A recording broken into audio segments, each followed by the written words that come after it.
Well, the quality or lack thereof of week number 22 of 260 Minutes has kind of shaken my confidence for tonight's week number 23 set here at Red Carpet Comedy. I think I've spent a bit more time and I think I've punched this one up a bit more properly. Maybe week 22 is just outside of my wheelhouse right now.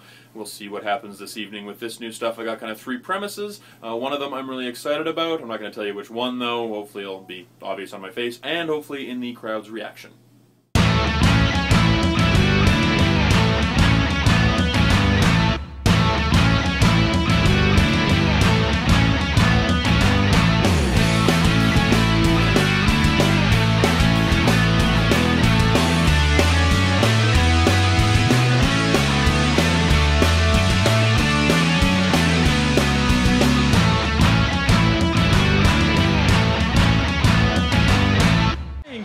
Very, very much. Very kind.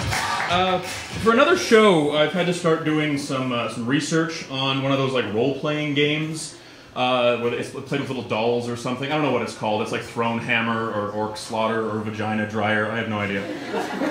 Which I know is like the standard thing to say. Like if you're playing those games, you're not seeing many women, and I get that that's kind of the obvious approach. But I think what we could do is start using those games to teach those kids how to date. Like, they're clearly just not, like, auditory or visual or tactile learners. They're, like, immersive learners. Like, they have to have a fantasy and an elf around. I think we could do that perfectly. It would be like Choose Your Own Adventure meets 50 Shades of Grey.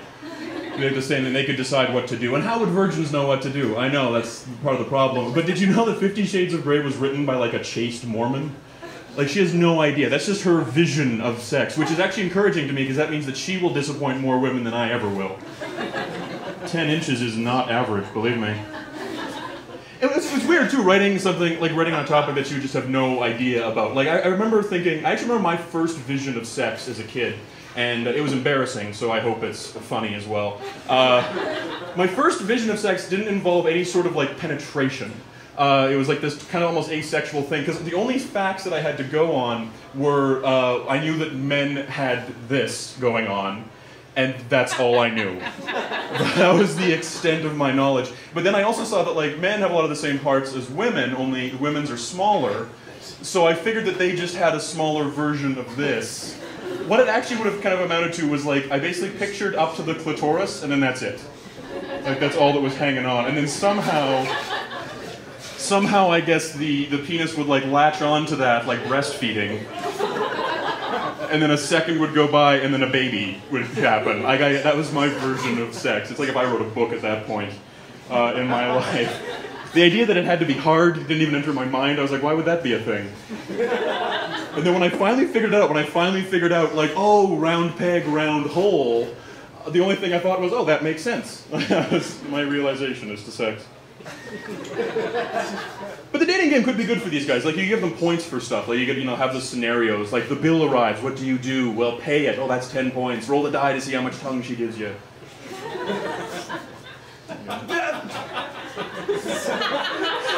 You know what's great? That's Brent's death laugh. But he was being very kind to me. He tried to, like, restrain it. That's why it sounded like a sneeze. Like, bleh. Yeah. No. All right.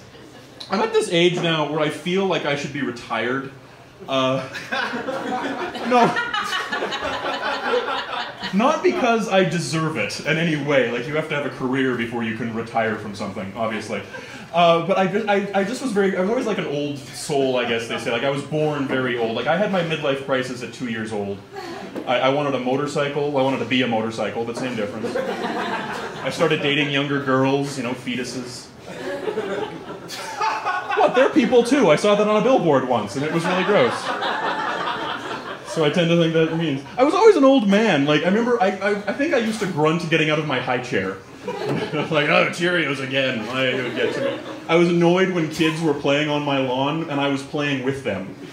I was like, get out of here. Very lonely way to come up. I think I have like a Benjamin Button style life. Like, I'm aging in reverse now. I started old, but like now I have a bigger Pez collection than I've ever had in my life. And I have like a Teenage Mutant Ninja Turtles poster on the wall, and I now get along with children, kind of. That should be a good CD name. Just Donovan Deschner, Curmudgeon at Birth.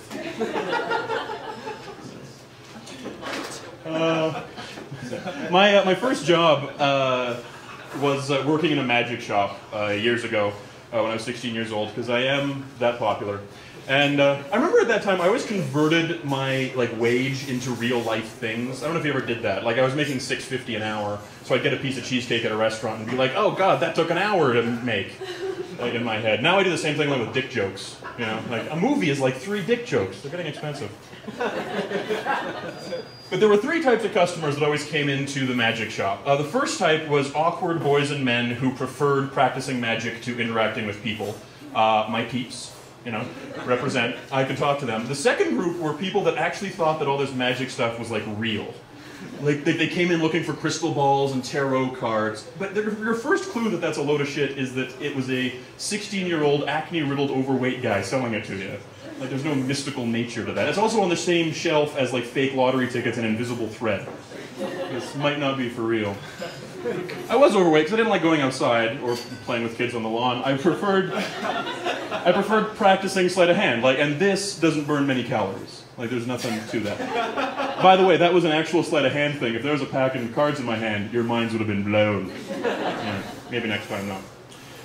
I finally figured out. Also, one of the types would come in and think it was real was that they would think that I had some sort of deal with the devil in order to do this stuff. But it always baffled my mind. I was like, you think I would have asked for clear skin first before card tricks?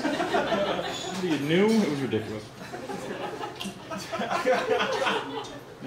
The third group of people that came into the shop were just completely random people that just thought there might be something there for them. And one day, one of those random groups was 2 strippers that came in. And I was so naive, I had no idea that they were strippers. And it was so obvious. They were done up to the nines, and they had so much makeup on, and they were just oily looking. Like, if we shipped them to the States, we wouldn't have to build that pipeline. Wasn't an option at the time. I thought they were singers or something, looking to refine their act. Like, oh, we're looking for something for our act. And I was like, okay. So I showed them some flash paper stuff and a flash paper launcher. And so she actually used it. She used the flash paper launcher, then posed like a Charlie's Angel. And that was the first time I thought maybe they weren't singers because my boxers got wet. That's pretty good, yeah. But I was showing them a gimmick. It was a Fire from Palms gimmick, which is a little box. I'll tell you. Nobody here cares. Magicians barely do. It was a little gimmick. It's like a tin can that you kind of put on your hand and it clips onto your finger. And you fill it with lighter fluid and then there's a flint and you ignite it and it looks like fire's coming from your palms. I'm doing a horrible job of selling this thing because in their head they realize they're going to be naked at this point, and where do you ditch that when you're done with it? Like under their rug? Like it's gonna. Actually, that sounded dirty. Let's put that up in there. So, anyways, I actually ignite I fill up the fluid into the thing. I ignite it. It starts burning. What I didn't realize is there was a small hole in the thing. So when I was filling up the lighter fluid in my own hand, of course I'm 16, I have no idea what's going on. It spills out onto my hand, and so my fingers are now aflame in front of these strippers, and I'm still hoping to make this sale somehow. Clearly they hated men, because they didn't even flinch when I was engulfed in flames. They just saw it and were like, yeah, get out of this one. So I finally put that out. Years later, I actually realized the irony of it, that was the first time that somebody was probably near those strippers, and the thing that was burning wasn't their pee.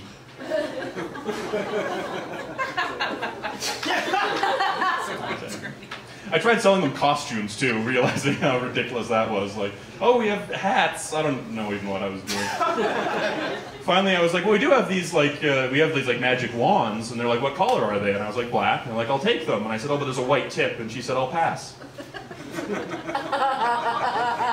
I didn't pitch that properly. I was supposed to say something about where are they going to put that? And then it didn't go well. So, another botched closer. Thanks very much. That's all for me. If you're watching currently. So, thanks for listening to the new 5. That will never be heard again. Can't wait to put that on YouTube.